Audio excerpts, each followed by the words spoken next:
কত মহিলাদের উপর কুরবানি ওয়াজিব হয়ে আছে, শুধু না জানার কারণে কুরবানি করে না। কত যুবক ভাইদের প্রতি কুরবানি ওয়াজিব হয়েছে, শুধু না জানার কারণে কুরবানি করে না।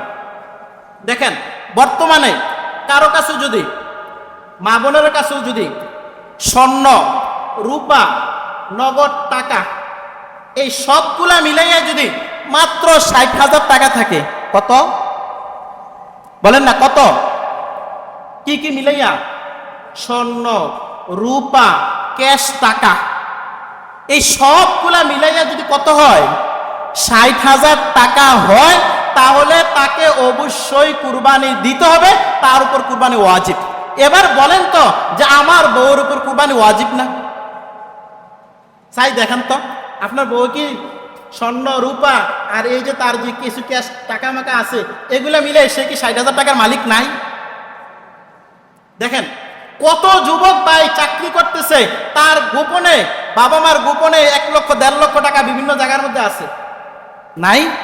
প্রবাসে থাকে ছেলে, বিদেশ থাকে, বাবা মার জন্য কুরবানিতে টাকা পাঠাইছে, 20,000 25,000 টাকা পাঠাইছে, বাবা কুরবানি দিয়েন। এখন বাবার পক্ষ থেকে কুরবানি দিছে, এখন ছেলে যে তার যে টাকা রয়ে গেছে সে তো কুরবানি দেয় নাই। তাহলে কত টাকার কথা বললাম? মাত্র 60,000 টাকা স্বর্ণ, রূপা, ক্যাশ মিলাইয়া যদি কেউ মালিক হয়, তাকে অবশ্যই কি দিতে হবে? কুরবানি দিতেই হবে, বাধ্যতামূলক। এখন এমন আছে পরিবারের 2 জন 3 জনের উপর কুরবানি ওয়াজিব। 2 ভাই চাকরি করে, একত্রে বসবাস করে, একত্রে খায়। ছোট ভাই দিছে 10,000, বড় ভাই দিছে 10,000, 20,000 টাকা দিয়া বাবার পক্ষ থেকে বা মার পক্ষ থেকে কি দিয়ে দিছে? কুরবানি দিয়ে দিছে। দোনো ভাই আর কি দেয় নাই?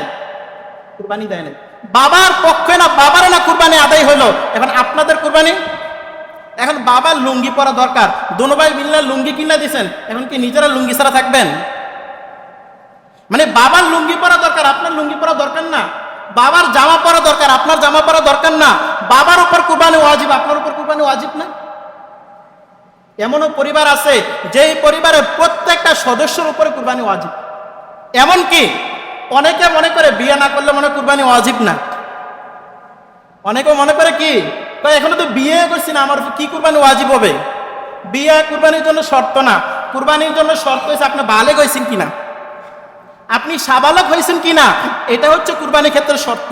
আপনি সাবালক হয়ে গেছেন, আপনার কাছে 60,000 টাকার মতন আছে, 3 দিন, কয়দিন? 3 দিন। যাকাতের ক্ষেত্রে 1 বছর সম্পদটা থাকতে হয়। যাকাতের ক্ষেত্রে 1 বছর সম্পদ থাকে, কিন্তু কুরবানির ক্ষেত্রে 3 দিন। 10 তারিখ, 11 তারিখ, 12 তারিখ। 10 তারিখ হচ্ছে ঈদের দিন, ঈদের পরে আরো 2 দিন। সূর্য ডুবার আগ পর্যন্ত কারো কাছে যদি এই 60,000 টাকার মতন মালিকানা যদি কেউ থাকে, তার উপর কি দিতে হবে? কুরবানি দিতে হবে। এমনকি ফুকাহায়ে কেরাম বলেন, যেই জমিনগুলো আমাদের আছে, যেই জমিনের চাষাবাদ আমাদের দরকার নাই, আমি পত্তন দিয়ে রাখছি, গিরবি দিয়ে রাখছি, এমনি ফালাই রাখছি, যেটার চাষ করে আমি খাই না, এটা আমার দরকার নাই, এটা এমনি এক্সট্রা কিনা রাখছি, এই জমিন যদি কারো থাকে, তারপরে তার উপর কুরবানি ওয়াজিব। এখন কুরবানি থেকে কে বাঁচবেন আমাকে দেখান? কয়জন বাঁচবেন আমাকে দেখান? ব্যাংকে টাকা নাই? কত মানুষের অজানা যুবক, তারা চাকরি করতেছে, বাবা মার অজানা সত্ত্বে 50-60,000 টাকা কি থাকে? ব্যাংকে থাকে, ডিপোজিটে থাকে। এখন যে কুরবানি দেয় না, তাহলে কি হবে? কুরবানি যে দেয় না, কি হবে? তাহলে কুরবানি না দিলে এই মানুষগুলাকে কোথায় আসতে আল্লাহ নবী নিষেধ করছেন? বলেন না, কোথায়? ঈদগাহে। সুতরাং যারা আমার কথা বুঝছেন তো, কুরবানি কার উপর ওয়াজিব বুঝছেন? এবার আসেন যে কুরবানি যে করবেন, শরিকানা আমাদের দেশে তো বেশিরভাগ আমরা কি করি? শরিকানা কুরবানি দিই। এখন যারা 7 শরিকে কুরবানি দেয়, কথার কথা দেখেন, কয় শরিকে? 7 শরিকে। এখন 2 ভাই মিললে 1 শরিক হয়েছে। 2 ভাই মিললে কয় শরিক হয়েছে? 1 শরিক। ওই যে একটু আগে বললাম যে এই ছেলে দিছে 10,000, আরেক ছেলে দিছে 10,000, 20,000 টাকা মিলাইয়া বাবার পক্ষ থেকে কি হয়েছে? শরিকের মধ্যে অংশীদার হয়েছে। আচ্ছা, এখন বলেন তো, গভীরভাবে লক্ষ্য করে বলেন তো, এখানে কি 7 শরিক আছে না 8 শরিক হয়ে গেছে? কথা বুঝছেন? একটু গভীরভাবে একটু খেয়াল করে দেখেন, এখানে কি 7 শরিক আছে না 8 শরিক হয়ে গেছে? এখন যদি 8 শরিক হয়, কুরবানি হইব? কুরবানি হইব? এই কারণে খুব সাবধান।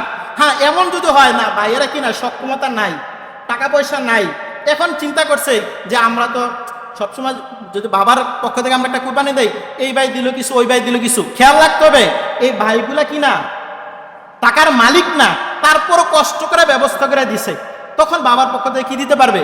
কুরবানি দিতে পারবে। তবে মনে রাখতে হবে এই কুরবানির গোশতের মধ্যে ভাইয়েরা বন্টন করতে পারবে না, যে আমি অর্ধেক টাকা দিছি আমার অর্ধেক দিয়ে দাও, বন্টন করতে পারবে না। বাবা ইচ্ছা করে সেটা যদি পুত্রে দেয়, নে পুত তুই কিছু নে, তুই কিছু নে, এটা বাবার, যিনি যার পক্ষ থেকে কুরবানি দিছে এটা সম্পূর্ণ ওনার এখতিয়ার। উনি যদি বলে না আমার এক ছেলেকে আমি সমস্ত কুরবানি গোশত দিয়ে দাম, দ্বিতীয় ছেলে বিন্দু পরিমাণ মন খারাপ করতে পারবে না।